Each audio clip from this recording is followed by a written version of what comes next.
ဒီနေ့ကျွန်တော်မိတ်ဆွေတို့ကိုကျွန်တော်ပြချင်တာတော့ဒါမလားဒါကျွန်တော်ဆက်သက်ထားတယ်ကျွန်တော် biogas ပေါ့ဗျာကျွန်တော်တို့စွန့်ပစ်ကျွန်တော်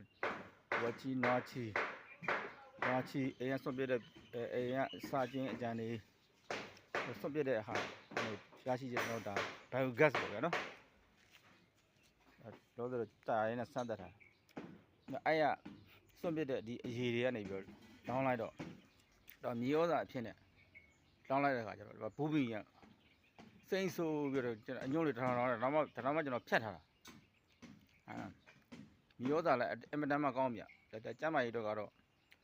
မိတ်ဆွေတို့ organic အစစ်အမှန်တွေပေါ့နော်တက်ရှိကျန်းမာဖို့အတွက်က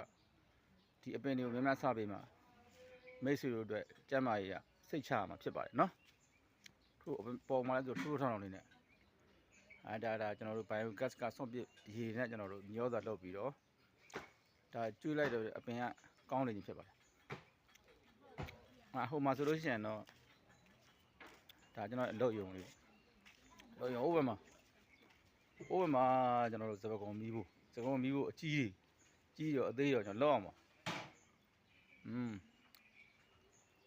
လောက်အောင်ပါအားရ order တွေပေါ့ဗျာလောက်အောင်ဟုတ်ကဲ့ဒါတော့ပါဗျာအားလုံးသူကျေးဇူးတင်ပါတယ်ဆက်လက်ပြီးတော့ကျွန်တော်မိတ်ဆွေတို့လိုရတဲ့မီးဖို့အမျိုးအစား